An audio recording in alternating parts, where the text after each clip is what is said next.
हमें ये मानना पड़ेगा, ये हिंदू राष्ट्र बनाना, राष्ट्रभक्ति, देशभक्ति, देश सेवा, ये कहने की बातें लफाजी हैं। ये सत्ता से चिपके हुए लोग हैं, सत्ता के भूखे लोग हैं। हाँ, लेकिन ये पूंजीपतियों के प्रति वफादार भी है, इनकी वफादारी में कोई कमी नहीं है। तो इसलिए वो सत्ता से चिपकने का भी एक वो है। अब जिनको टिकट नहीं मिलेगा वो इधर उधर मुंह मारेगा, लेकिन इससे ये भी तो पता चलता है इनके शुचिता, संस्कारी, सबसे अलग पार्टी विद अ डिफरेंस। मुझे याद है बीजेपी अटल बिहारी वाजपेयी के टाइम पर उनका एक स्लोगन ही चलता था कि BJP is a party with a difference. कैसे पार्टी विद अ डिफरेंस? आपके लोग आपकी पार्टी इसलिए छोड़ रहे हैं क्योंकि उनको टिकट नहीं मिल रहा है। तो आप खुद सोचो ना, कोई व्हिप जारी कर दो, इतना डिसिप्लिन नहीं है क्या? तो देखिए, मेन चीज़ ये है, इनकी पॉलिटिक्स को पहचानना पड़ेगा, इनकी पूरी विचारधारा को पहचानना पड़ेगा। जिनका आज़ादी की लड़ाई से कोई लेना देना नहीं था, जो मुखबिरी कर रहे थे, जो भगत सिंह की शहादत को बेकार बता रहे थे, जो माफ़ीनामे लिख रहे थे, माफ़ीवीर जी, सावरकर जी के बारे में तो जितना कहा जाए उतना कम है, जो ये काम कर रहे थे, आज वो सबसे ज़्यादा राष्ट्रवाद का ढिंडोरा पीट रहे हैं, क्योंकि वो ये ज़रूरत है उनकी, क्योंकि इतिहास उनका सबसे बड़ा दुश्मन है। तो ये आप जो कह रहे हैं कि सावरकर की बात आई, तो राहुल गांधी को जब सदस्यता रद्द कर दी गई और उनसे माफ़ीनामा कहा गया, तो राहुल गांधी ने कहा कि मैं सावरकर नहीं हूँ। हाँ, क्या कहेंगे? गलत तो कुछ नहीं था, और उनकी ये भी बात जो थी कि ऐसा क्यों है कि भाई जितने भी सारे चोर हैं, भ्रष्टाचारी हैं, उनके एक ही सरनेम अब निकल के तो यही आ रहे थे। अब क्या किया जाए? जैसे कुछ अब इसमें जैसे बीजेपी के नेताओं के खिलाफ क्यों नहीं कार्रवाई होनी चाहिए? जैसे बीजेपी बोलती है सारे मुसलमान आतंकवादी नहीं होते हैं ये, लेकिन सारे आतंकवादी मुसलमान होते हैं। क्या ये स्टेटमेंट डिस्क्वालिफिकेशन की मांग नहीं करता है? क्यों नहीं डिस्क्वालीफाई हो रहे हैं? दंगाइयों को उनके पोशाक से पहचानो, ये तो प्रधानमंत्री मोदी ने कहा था ना। क्या डिस्क्वालिफिकेशन नहीं होना चाहिए? तो वही बात है। देखिए, अभी तो जो हालात हैं, सारे फ्रंटों पर फेल है ये सरकार। विश्वगुरु इसने बनाया है हमें, बेरोजगारी के मामले में, भुखमरी के मामले में आपको बताऊं 114 देशों की लिस्ट में हमारा नंबर 102 है। शर्म की बात है, शर्म की बात है। और ये किस उसकी बात कर रहे हैं? विकास। ये बात सच है कि इनके लिए देश अंबानी, अडानी और बड़े बड़े पूंजीपति थे, उनका इन्होंने ठीक से विकास करवा दिया है ना। उनके तो तोंदे फूल कर जो हैं वो हो गई है। अभी मैं एक और चीज़ बताना चाह रही हूँ। जैसे ये बोलते हैं कि पाकिस्तान के जो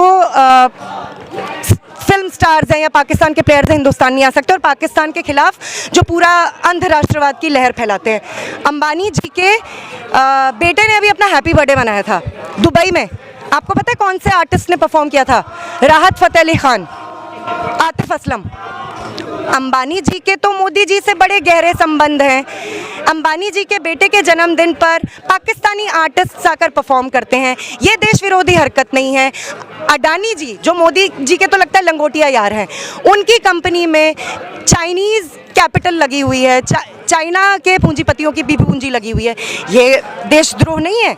लेकिन देशद्रोह क्या है? हमारे आप को भड़काने के लिए कि देखो चीन भारत में घुस आया। हालांकि मोदी जी कभी चीन को नहीं बोल पाते हैं कि घुस के मारूंगा, पाकिस्तान के सामने ज़्यादा धौंस पट्टी जमाते हैं अपनी। लेकिन चाहे पाकिस्तान के खिलाफ अंध राष्ट्रवाद की बात हो, चीन के खिलाफ हो, देश की जनता को ये समझना पड़ेगा, चीनी मेहनत का शाहबादी हो या पाकिस्तानी मेहनत का शाहबादी हो या किसी मुल्क की मेहनत का शाहबादी हो, उनके सबसे बड़े दुश्मन उनके हुक्मरान हैं और हमारे सबसे बड़े दुश्मन हमारे हुक्मरान हैं। हम आपस में, चाहे वो पाकिस्तानी मेहनत करने वाला कोई मजदूर हो या कोई कामगार स्त्री हो, वो हमारे भाई हैं, वो हमारी बहनें हैं, हमें उनसे हमारा कोई राड़ा नहीं है। इनका आपसी सारा मेल मिलाप चलता है। मोदी जी गए तो थे नवाज शरीफ के बर्थडे पार्टी पर, तब क्या था? तब तो बड़े प्रगाढ़ संबंध थे। लेकिन हमें आपको एक दूसरे का खून का प्यासा बनाते हैं और कोई ताज्जुब की बात नहीं है। 2024 से पहले फिर कोई पुलवामा हो जाएगा, फिर कोई बालाकोट हो जाएगा और देश की मेहनत का शाहबादी को युद्ध के भयंकर उन्माद में बहाने का काम होगा। इसलिए इस यात्रा का मकसद, भगत सिंह जन अधिकार यात्रा का मकसद है जनता को उनके असली मुद्दों से अवगत कराना। जनता जानती है, लेकिन कभी कभी क्योंकि आप असली दुश्मन को नहीं देख पाते हो, और फांसीवादी राजनीति की सबसे बड़ी विशेषता क्या है कि वो एक नकली दुश्मन खड़ा करती है, तो आप उसी नकली दुश्मन के प्रति अपनी अंधी प्रतिक्रिया जाहिर करते हो। तो ये समझना पड़ेगा कि आज हमारे सबसे बड़े दुश्मन भाजपा ये फांसीवादी निज़ाम है, पूंजीवादी व्यवस्था है जो हमें हमारे अधिकारों से, हमारे हक से महरूम रख रहा है। और इसके खिलाफ हमें नई जंग, जो कि भगत सिंह और उनके साथियों का सपना था, वो भारत, उसके लिए एक नई जंग, उसके लिए एक नया संघर्ष, उसके लिए एक नया आंदोलन खड़ा करना पड़ेगा। मैम एक आखिरी सवाल ये है कि लगातार विपक्ष भी मोदी सरकार पे निशाना साधती है, लेकिन लगातार जो है ईडी और सीबीआई का यूज़ करती आई है। अभी आप देखिए केजरीवाल को भी ईडी का समन आया है, लगता है कि क्या होने वाला है, क्या उनको भी जेल होगी क्या? देखिए, फांसीवाद की ये भी एक विशेषता होती है कि वो हर किसी के किस्म के पॉलिटिकल ऑपोजिशन को क्रश करता है। ये बात सच होगी कि जो ऑपोजिशन पॉलिटिकल पार्टीज है वो भी भ्रष्टाचारी हैं, इसमें कोई दो राय नहीं है, वो भी उतने ही भ्रष्टाचारी हैं। लेकिन सारे भ्रष्टाचारी क्या ऑपोजिशन पॉलिटिकल पार्टीज में ही हैं? बीजेपी में जाकर वही बात, बीजेपी में जाकर अभी अगर कोई राहुल गांधी, कोई अरविंद केजरीवाल, कोई सिसोदिया बीजेपी ज्वाइन कर लेगा तो सारे धब्बे अच्छे हो जाएंगे, सारे दाग अच्छे हो जाएंगे, है ना, और एकदम पाक साफ हो जाएंगे।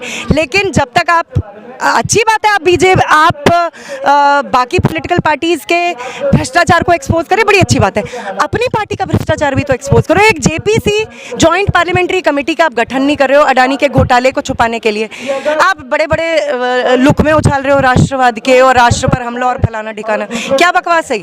कौन सा राष्ट्र? अडानी कब से राष्ट्र होने लग गया? मतलब एक आदमी, मतलब यहाँ पर एक पार्टी, एक आदमी और पूंजीपतियों का पूरा वर्ग, उन बात असल में कभी कभी निकल ही आती है। ये जो फ्रॉइडियन स्लिप होते हैं ये इसीलिए होते हैं क्योंकि करते तो यही है, उन्हीं की नुमाइंदगी करते हैं क्योंकि देश उनके लिए वही है। लेकिन सवाल तो ये भी उठता है कि तमाम भ्रष्टाचारी नेता जो बीजेपी में हैं, जिनके खिलाफ कई सारे मामले दर्ज हैं, जो खुद अपने नेताओं को क्लीन चिट दिलवा रहे हैं। योगी आदित्यनाथ सत्ता में आया, अपने खिलाफ सारे केस रद्द करवा दिए। जो 2002 के गुजरात दंगे हुए उसको क्लीन चिट मिल गई प्रधानमंत्री मोदी। तुरंत खबरों में बने रहने के लिए फोरम 4 को सब्सक्राइब करें और नोटिफिकेशन पाने के लिए बेल आइकन दबाएं।